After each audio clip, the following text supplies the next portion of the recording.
गीत, गजल, दोहा, चौपाई, छंद मल्हार न होते।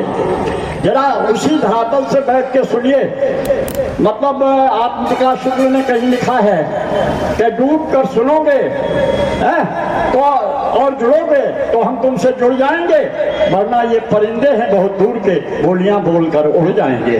तो इसलिए बहुत कायदे से जुड़िए। जो भी कभी आता है, मैं अपने लिए नहीं कह रहा हूँ, मैं भूमिका बना रहा हूँ, आगे आने वाले कवियों के लिए भी बना रहा हूँ, मेरा अपना दायित्व बनता है। इसलिए मैं ये कह रहा था कि आज के मंच के लिए कह रहा हूँ, विनय आशु ने और ये तमाम उनके साथी जो सामने बैठे हैं, बहुत अच्छे मंच का संयोजन किया है।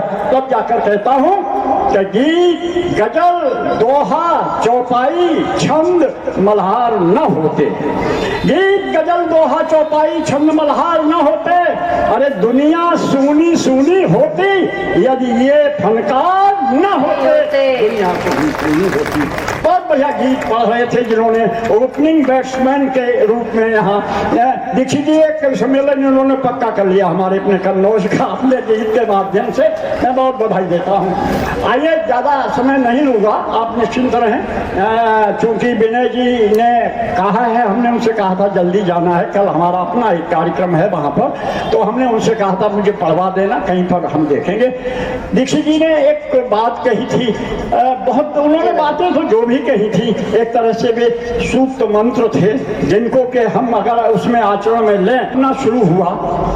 सबसे पहले हमारे मुस्लिम भाई बैठे हुए हैं, अभी जैसे एक पढ़ के नज्म गए हैं ऐसे बैठे हुए थे। तत्काल हाँ कहने लगे क्या करें, कैसे बचे? कहने लगे हम लोग सब अपने अपने भगवान को बुलाएंगे, वो आएगा हमारी मदद करेगा, जहाज को डूबने से बचाएगा। सबसे पहले हमारे मुस्लिम भाई अल्लाह अकबर, आ मेरी मदद कर, इस मुसीबत से हमें बचा।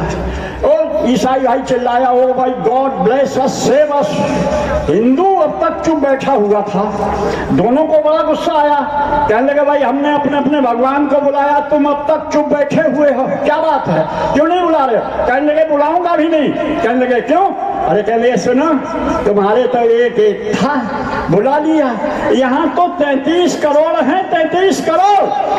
सोचो जरा, पहले तो बुलाना मुश्किल है और अगर बुला भी लिया तो फिर क्या हाल होगा? जहाज न डूबता होगा तो डूब जाएगा।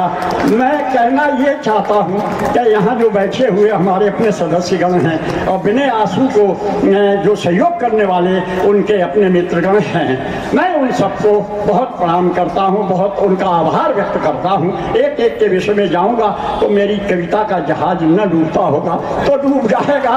ये सामूहिक जी ने बहुत कायदे से, बहुत अच्छी धरातल से हमें प्रस्तुत किया है। मैं उन छंदों पर पहुंचने से पहले, क्योंकि ये कार्यक्रम, देखो एक बात बताएं, ये समय कुछ जो हम ज्यादा ले रहे हैं उसके पीछे कारण है भैया। मुझे खड़ा इसलिए किया गया है कि दादा मंच का अनुशासन बनाओ, अनुशासन ढीला चल रहा था, मुझे लग रहा था। ये सांकेतिक भाषा में विनय आशु ने कहा कि ये सभागार और मंच का अनुशासन नहीं ज्यादा बन पा रहा। ये देख चुका है हमारे यहाँ कई बार उधर के कार्यक्रमों में। तो मैं निवेदन ये कर रहा था कि चूंकि ये शब्द गंगा शुद्धि संस्थान का कार्यक्रम है और ये एक बहुत बड़ा संकल्प है, मैं शब्द से ही शुरू करना चाहता हूँ। 4 पंक्तियाँ शब्द शुद्धि के लिए। बहुत अच्छा संचालन आप कर रही हैं और मैं देता हूँ, फिर आता हूँ आपके द्वारा संकेत ये कि शब्द शब्द श्रृंखला, शब्द शब्द श्रृंखला समारी मातु बांध देरी, अर्थ अधिकार हुको गौरव गढ़ाए दे। भाई शब्द शब्द श्रृंखला समारी मातु बांध देरी, अर्थ अधिकार हुको गौरव गढ़ाए दे। और कविता को कौमुदी, कवीन को कला को वित्त, श्रोता को स्नेह के सलील अनुभाई दे। हमारे यहाँ ताली बजना चाहिए, उन्नाव के श्रोता हो, शब्द को पकड़ो, शब्द का संस्थान चला रहे हो, कहाँ शब्द पर जुड़ना है कहाँ नहीं जुड़ना है। शब्द शब्द श्रृंखला तुम्हारी मातु बांध देरी, अर्थ अधिकार को गौरव गढ़ाए दे। कविता को कौमुदी, कवीन को कला को वित्त, श्रोता को स्नेह के सलील अनुभाई दे। तो तू है मातु वाणी, विश्वरानी, वरदानी देवी। अरे देश को दुनी में आएंगे, देश को दुनी में फेरी वैभव बढ़ाए दे। और विश्वरानी अमल अनूप है, तिहारो रूप आए के हमारो मन विमल बनाए दिखाई दे। क्या बात है दादा, वाह। अमल अनूप है तिहारो रूप। सीधे सीधे बोलता हूँ। दीक्षित जी ने विनय आशु कह रहे थे कि भाई वो राजनीति की बात नहीं आना चाहिए। मैं राजनीति की बात करता हूँ। कविता में सब जायज है? नहीं, कतई जायज नहीं है। अच्छा। मैं संकेत में एक बात करता हूँ, राजनीतिक दृष्टि की बात स्वागत करता है दादा, स्वागत है। आप देखिए, और उनके ये कहने के बाद कहता हूँ, संकेत है केवल। इस समय देश में दो तरह की विचारधाराएं चल रही हैं। जी दादा। उसकी व्याख्या करने की कहीं आवश्यकता नहीं है। एक राष्ट्रवादी विचारधारा है और एक विपरीत विचारधारा है, जैसे कि टुकड़े टुकड़े गैंग के नाम से भी संज्ञा दी जाने लगी है। दीक्षित जी आप बैठे हुए, इसलिए मेरा मन बन रहा है। चार पंक्तियों में उन लोगों के लिए कुछ कहना चाहता हूँ जो राष्ट्रवादी विचारधारा से अलग हट करके अपनी बात कह रहे हैं और काम कर रहे हैं। चार पंक्तियां देखें संचालिका की, चार पंक्तियां। जी दादा, स्वागत है, स्वागत है। कि राग द्वेष हो मन में, राग द्वेष हो मन में तो सच्चा संन्यास नहीं होता। राग द्वेष हो मन में तो सच्चा संन्यास नहीं होता। अरे एक पैर पर खड़े बकों का किंचित विश्वास नहीं होता। वाह। राग द्वेष हो मन में तो सच्चा संन्यास नहीं होता। एक पैर पर खड़े बकों का किंचित विश्वास नहीं होता। अरे जी भर कर रोंदो भूगोल, किंतु यह ध्यान रहे, अरे भूगोल रोंदने वालों का स्वर्णिम इतिहास नहीं होता। भूगोल रोंदने वालों का, आप चाहे जितना राष्ट्र विरोधी बात कीजिए, लेकिन ध्यान रखिए मैंने उनसे केवल चार पंक्तियों में ये बात कहनी चाहिए थी। और चार पंक्तियां और दीक्षित जी एक बहुत बढ़िया बात कह के गए थे। महाराणा प्रताप का संदर्भ छोड़कर गए थे कि घास की रोटियों को खा करके भी हमने इतिहास करा है, पढ़ा है। आदरणीय दीक्षित जी चार पंक्तियां मैं आपको भेंट करना चाहता हूँ। देखें आप, कईयों तो माना पदार्थ स्वार्थ से कई जगह हारा है। यूं तो माना पदार्थ स्वार्थ से कई जगह हारा है। शेखर को अंग्रेजों ने नहीं, शेखर के मित्रों ने मारा है। यूं तो माना पदार्थ स्वार्थ से कई जगह हारा है। शेखर को अंग्रेजों ने नहीं, अरे शेखर के मित्रों ने मारा है। परंतु इसका अर्थ ये कदाप नहीं कि पदार्थ का कोई अस्तित्व ही नहीं है। आजकल स्वार्थ ज्यादा चल रहा है, वहां से बात को मैंने उठाने की चेष्टा कीजिए। किंतु इसका अर्थ ये कदाप नहीं कि पदार्थ का कोई अस्तित्व ही नहीं। अरे बिना पदार्थ के विराट कोई व्यक्तित्व ही नहीं। पदार्थ जब उदात्तता के उत्तुंग शिखर से करता है सिंहनाद, पदार्थ जब उदात्तता के उत्तुंग शिखर से करता है सिंहनाद, तो मान सिंह जैसा मनसबदार भी जीते जी मर जाता है। और घास की रोटियां खाकर भी महाराणा प्रताप सा नायक समूचे इतिहास में आदर पाता है। अद्भुत अद्भुत। इसलिए ये क्षुद्र राजनीति करने वाले देश के नेता सुन करके गुने। अरे पदार्थ स्वार्थ पर हमेशा ही भारी है। इसीलिए यह देश तुम्हारे जैसे क्षुद्र भ्रष्ट नेताओं का नहीं, शहीदों का आज तक आभारी है। शहीदों का आज तक आभारी है। लंबी श्रृंखला है, चार पंक्तियां और जी दादा जी मैं दे रहा हूँ। स्वागत है दादा। और वो इसलिए दे रहा हूँ कि एक संकेत में बात करती है कविता, एक संकेत भर दे रहा हूँ। सियासत सत्य को झुठलाने पर आमादा है। सियासत सत्य को झुठलाने पर आमादा है। न जाने क्यों आमादा है। सत्य ये नहीं कि आज देश को खतरा पड़ोसियों से है। सत्य ये नहीं कि आज खतरा देश को पड़ोसियों से है। अरे सत्य ये है कि देश को खतरा बाहर से कम अंदर से ज्यादा है।